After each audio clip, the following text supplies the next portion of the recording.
This viral outbreak is so serious. Doctor, what should we do? Hello everyone, welcome to the TCMs. Today, I'm going to introduce you to the coronavirus. This epidemic, once known as Wuhan pneumonia, among media is named COVID-19 by the World Health Organization. It is an infectious disease caused by a novel coronavirus that can infect people of all ages. The incubation period is 1 to 24 days, mostly around 3 days. Fever, fatigue, and dry cough are the main symptoms. However, some people do not show any symptoms. A small number of patients may develop severe complications or even die. Now, let's talk about infectious diseases through the lens of traditional Chinese medicine, TCM. In the terms of TCM, the human body's immunity is called qi, and exogenous pathogens called evils. Infectious diseases naturally arise when the qi is at war with the evil. Usually, evils can only invade the body when the qi's defense is weak. But if the evil is too strong, even the slightest decrease in qi can allow the evil to prevail, thus leading to a significant increase in the rate of infections and mortality. This is exactly the case with the ongoing outbreak. The many functions of qi include promoting blood circulation, warming the body, and, as mentioned before, combating evils. The function of defending the body is just like the concept of immunity in Western medicine. To maintain strong immunity, normal functioning of both organs and meridians is needed. If we compare the human body to a country, organs are like government agencies managing various resources. Meridians are like roads connecting body parts throughout the whole body, delivering energy and nutrients, namely qi and blood. Now, let's talk about how qi combats evils. Before the virus invades the body, the qi works hard to counteract it. If the virus enters the body, the qi emerges to fight it. During this war, qi continuously gathers itself to strengthen the front line. This huge accumulation of energy will destroy the world. Just kidding. This energy becomes heat, causing inflammation and fever. When qi gets stuck, body fluids get stuck too. In the case of this disease's pathology, the stagnant body fluid becomes phlegm. And heat and phlegm causes patients discomfort. Strong immunity is important, but it should not be promoted blindly. If qi is insufficient, evils can easily invade the body. But inappropriate eating or drug use may cause overactivation of qi, making the body vulnerable to disease as well. This is especially true for rheumatoid, autoimmune, and allergy patients, whose immune systems are already hyperfunctioning. Taking supplements to boost qi will do these patients no good. In short, the body's total amount of qi must be sufficient. Moreover, qi and blood must work together to optimize immunity. Qi and blood circulation also rely on the body's natural regulation and dietary intake to maintain balance.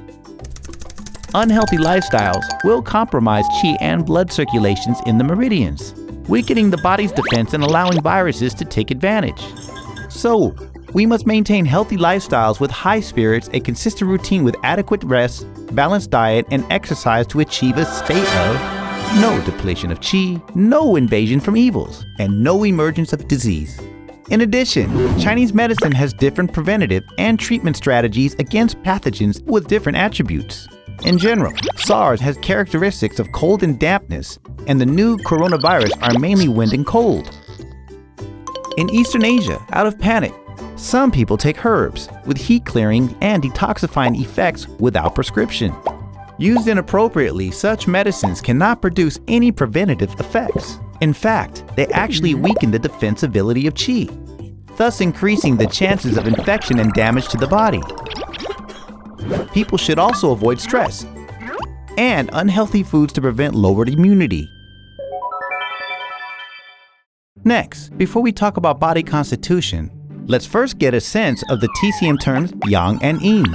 Simply speaking, yang refers to the intangible energy of the body, including qi, as mentioned previously, while yin is a tangible substance such as blood and body fluids. Yin and yang cooperate with each other to maintain body functions. The overall homeostasis of yin and yang make up what we call an individual's body constitution. Ancient Chinese doctors classified pathogens into different types of evils based on the different symptoms they cause. People with different body constitutions are susceptible to different evils.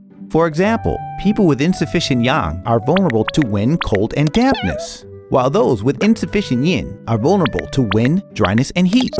Those whose yin, yang, qi, and blood function poorly are prone to dampness-related diseases. Also, people with different body constitutions need to pay attention to different things regarding medication and diet. Eating food with cool properties such as watermelon might make people with yang deficiencies weaker. People with yin deficiency should avoid food with warm properties, such as chicken soup, or they may generate too much heat. Inappropriate food therapy will cause imbalance of the body's yin and yang, and increase susceptibility to infectious diseases. Given Taiwan's hot and humid weather and people's modern lifestyles and eating habits, people living in Taiwan generally lack yin. So, people should avoid staying up late and maintain a balanced diet to prevent losing even more yin. Going back to the coronavirus outbreak we mentioned at the beginning, to prevent the spread of disease, we must limit exposure to infectious sources and take measures to ensure personal hygiene. For individuals, it is also necessary to be properly educated with accurate health information and maintain the desired balance in the body's immunity. In general, healthy people have low risks of infection in open outdoor spaces. As long as you keep the following points in mind, you don't need to take preventative medicine. Adequate balance of work and rest, good hygiene, balanced diet, proper exercise, positive mental well-being, and reduced exposure to potential disease carriers. You can also use food ingredients that enhance the qi in your diet.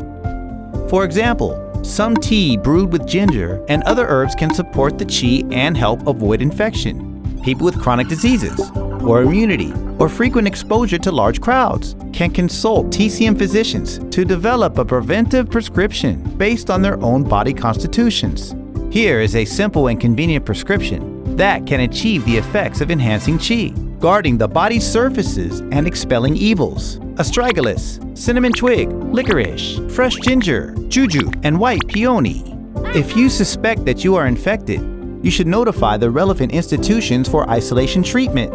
If you are willing to receive TCM treatment, physicians in integrated hospitals can design personalized prescriptions to properly support the qi and defend against evils. We hope that these TCM insights into infectious diseases and its basic health promoting principles are helpful to you. That's it for now. See you next time.